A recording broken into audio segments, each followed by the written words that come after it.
convosco. Ele está no meio de nós. Proclamação do Evangelho de Jesus Cristo segundo Lucas. Glória a vós, Senhor.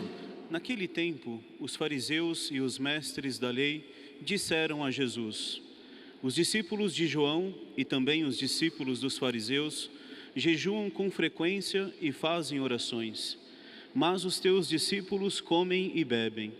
Jesus, porém, lhes disse: os convidados de um casamento podem fazer jejum enquanto o noivo está com eles? Mas dias virão em que o noivo será tirado do meio deles. Então, naqueles dias, eles jejuarão. Jesus contou-lhes ainda uma parábola.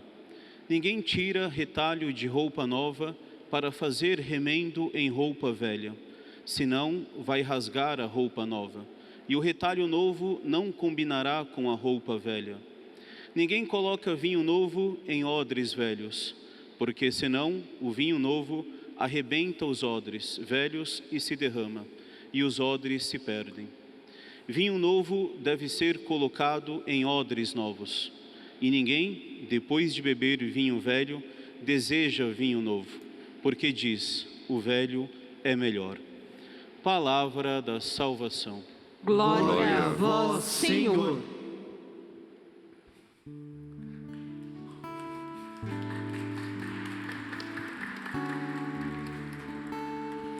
Querido povo de Deus, aqui neste santuário, onde nós estamos no mês de setembro, mês da Bíblia, por excelência, onde nós estamos no mês das santas chagas do Senhor, clamando por intercessão dos arcanjos, por intercessão de São Pio. Hoje nos encontramos na primeira sexta-feira do mês de setembro. E como sempre, vejo aqui muitos que trazem a fita do apostolado da oração. Nós lembramos esta devoção tão edificante, santificante, a devoção do Sagrado Coração de Jesus. E hoje, a liturgia nos coloca diante de alguns problemas, ou 3 pontos, que foram conflitivos entre os fariseus e Jesus Cristo. Temos que lembrar que todo judeu, e para nós isso não mudou, 3 coisas são muito importantes e que agrada a Deus. O que agrada a Deus? A oração, o jejum e a caridade. São 3 coisas que, ao oferecermos a Deus, Deus recebe com muita alegria. Também na nossa vida cristã. Mas o texto de hoje, de Lucas, também dos seus paralelos, vai apresentar que sobre esses 3 pontos, e também a questão do sábado, aconteceu problemas, conflitos com a lei judaica. Gosto de enfatizar o que verdade é, que nosso Senhor não aboliu a caridade, o jejum, a oração, mas Ele questiona a forma como que isso é feito. E não é diferente no Evangelho hoje. Os fariseus e os mestres da lei questionaram Jesus, porque eles, os judeus, levavam muito a sério o jejum. E lembremos que o primo de Jesus, São João Batista, também estabeleceu para os seus discípulos, os discípulos de João Batista, o jejum. E de repente, aquele que se diz o Messias, Jesus Cristo, não pede o jejum aos seus. Então, para a cabeça de um judeu, como pode? Que lógica é esta? Estamos desobrigados do jejum? Então é quando Jesus explica. E ele fala a partir de algo que é muito comum no Antigo Testamento, a comparação da relação com Deus entre esposo e esposa. E Jesus é claro em dizer: como eu posso dizer aos meus discípulos jejuam, se o esposo está entre eles? Como alguém, vamos pensar assim, como alguém vai num casamento, ir na igreja é uma obrigação, e é muito deselegante, tem gente que só vai na festa, né? Só vai para a comilança. Hoje menos, né? Além da Covid, está caro casar. As festas de casamento, casar não está caro. Mas quem por acaso vai no aniversário? Quem vai numa janta para fazer jejum? Tem lógica? É melhor ficar em casa. Assim, Jesus está dizendo: a minha presença, a presença do esposo, que sou eu, na linguagem do Antigo Testamento, não tem motivo, enquanto eu estou aqui presencialmente.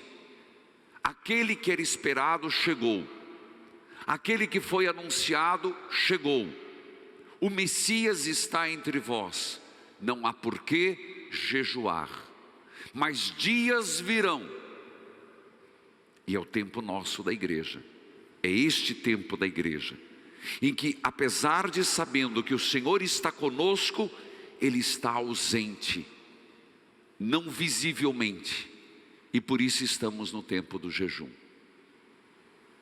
Então esse ponto é resolvido, este ponto é explicado, mas eu quero enfatizar esses 3 pontos. Se alguém perguntar o que agrada a Deus, o que eu faço a Deus, 3 coisas são muito fortes e de grande eficácia: a oração, a mortificação mais do que o jejum e a caridade. Mas tem uma segunda parte que vem corroborar a primeira no Evangelho. Jesus usa 2 linguagens muito compreensíveis no seu tempo. Quando ele diz roupas velhas, em roupas já usadas, em roupas que se lavou bastante, se usou bastante, não se coloca remendo novo. As costureiras sabem. Por quê? Porque o pano novo não foi lavado. E quando ele foi remendado e lavado, ele vai encolher. Ele é mais forte que o pano velho, então ele vai esgarçar, vai estragar. Então nosso Senhor certamente viu muitas vezes, até a Virgem Maria, nossa Mãe Santíssima, cirzindo, cosendo, remendando, e ele aproveitou disso. O que está dizendo aqui? Às vezes, meus irmãos, nossa vida está rasgada. Muitas vezes nós estamos esgarçados. As coisas que fazemos a nossa vida está cheia de buracos. E não adianta querer fazer remendo. Enquanto você fica remendando, e não se tornar uma pessoa nova, transformada, santificada, será uma veste muito feia. É a mesma coisa hoje, você querer colocar uma calça. Isso a gente fazia quando era criança. Ia para a escola e voltava tudo ralado no joelho, não era? E a mãe tinha que cerzir. Hoje ninguém mais faz isso. Mas uma calça remendada, a gente usa na festa junina. No dia a dia, não. Por quê? Use isso. Você quer a tua vida remendada, cheia de band-aids e curativos? Se o Senhor está dizendo, eu quero que você seja uma pessoa nova, transformada em Deus, curada em Deus. O segundo exemplo também. Nosso Senhor diz, odres novos para vinhos novos. O que é um odre? No tempo de Nosso Senhor, quando acabava de fazer o vinho na Palestina, naquela região, tinham várias formas. Uma era colocar numa botija de barro ou de madeira, mas o mais comum era um saquinho de couro feito de pele de cabra. Às vezes também de pele de camelo, mas o mais comum era de cabra. Um saquinho, ele era mole, é um couro. Mas era para carregar o quê? Para carregar água, para carregar vinho, para carregar a bebida. Mas o vinho, ele tem uma fermentação. E essa fermentação esgarça, laceia, pelo uso, aquela pele de cabra. Dá para um vinho mais antigo, que não tem fermentação, que não vai estufar. Mas, se você coloca um vinho novo lá dentro, já está laceado, já está no limite da pele da cabra, vai explodir. Isso é para entender o que é um odre. Então o que o Senhor está dizendo? O que eu tenho a oferecer para você é um vinho novo, lembrando das bodas de Caná, o melhor vinho. O que eu tenho para oferecer para você é um vinho de vida plena, de vida transformada. Eu quero te oferecer algo que dê sentido, efervescente, poderoso, dinâmico. É isso que eu quero para a tua vida. É isso que eu desejo. O Senhor está dizendo em outras palavras, que você não fique remendado e remendando as tuas relações. Não adianta. Uma pessoa que não consegue superar certas coisas, uma pessoa que não consegue curar, vai ser uma pessoa remendada. E que feio. Só tem um jeito, perdão. Só tem um jeito, pela fé. Senão, a vida vai ser uma coxa de retalhos, que é bonito, mais ou menos. Vai ser uma pessoa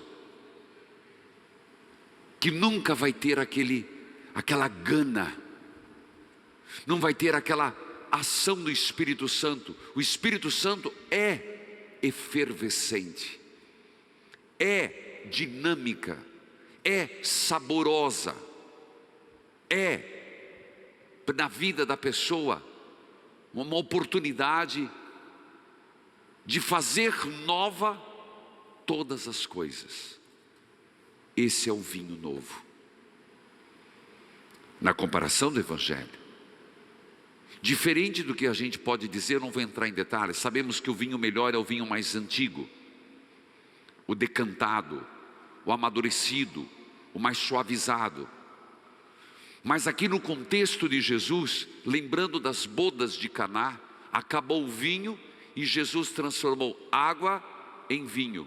E o vinho que Jesus transformou era melhor do que o antigo.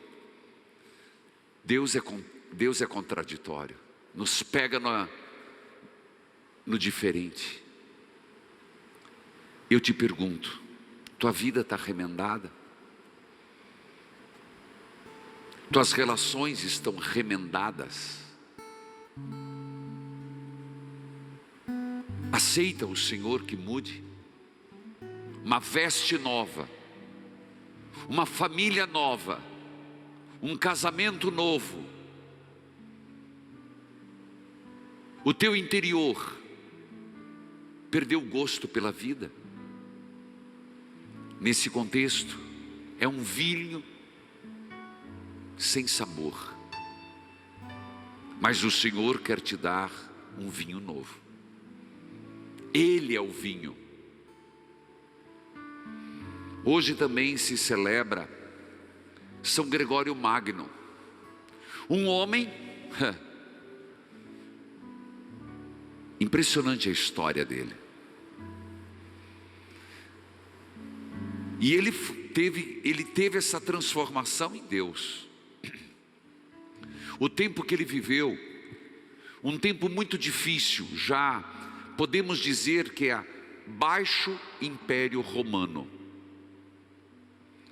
O Ocidente estava meio largado, porque a capital não era mais Roma, era Constantinopla, lá onde hoje Istambul, Turquia. E o que aconteceu? Roma, e de modo geral o Império Romano no Ocidente, começou um processo de degradação, derrocada dos valores cristãos, dos valores morais, dos valores sociais. Gregório Magno, ele não queria, ele não era nem monge, não era nem diácono, não era nem nada. Mas ele era de uma família muito rica em Roma. Mas ele tinha em si um senso de justiça muito forte. Foi prefeito de Roma. Mas não contente com isso, ele criou um mosteiro. E é impressionante que naquele período era preciso ter alguém que conduzisse, alguém que pudesse lembrar de novo ao cristianismo a missão a que veio. Foi quando ele se recolheu, criou seu monastério. Mas se não me falha a memória, o Papa Pelágio II morreu. E aí a igreja entrou em derrocada. Foi quando, 30 anos, ele foi chamado, a princípio, foi feito diácono. Aos 50 anos, foi feito papa. Escapuliu.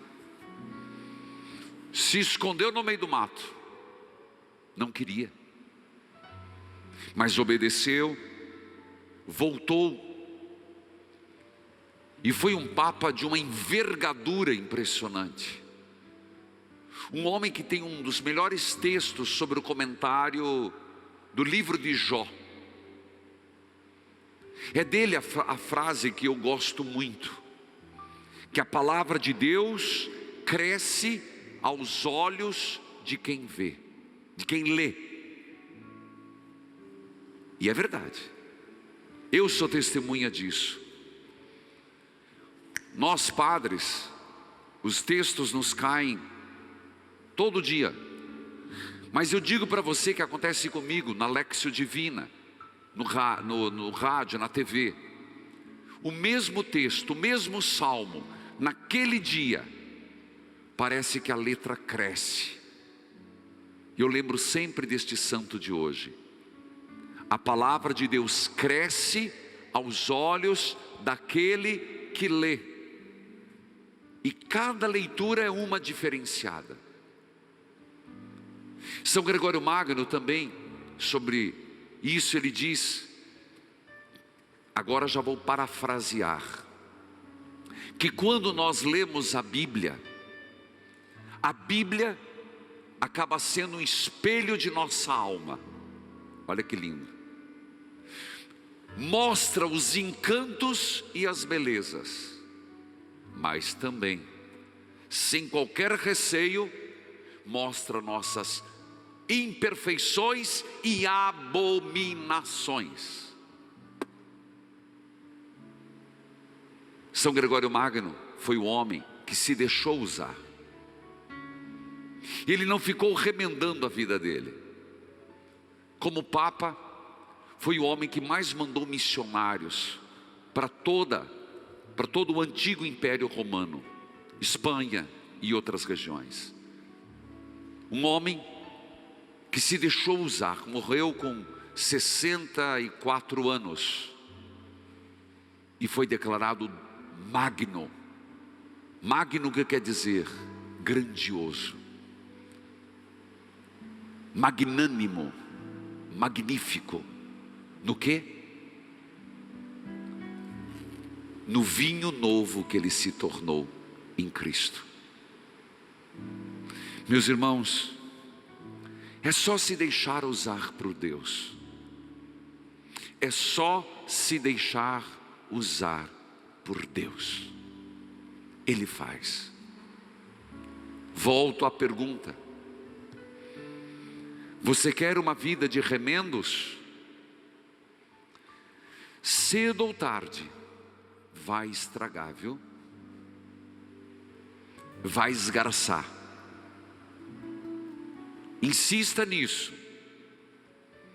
Cedo ou tarde você vai tropicar. Vou usar a palavra que nós usamos, que eu sei que é tropeçar.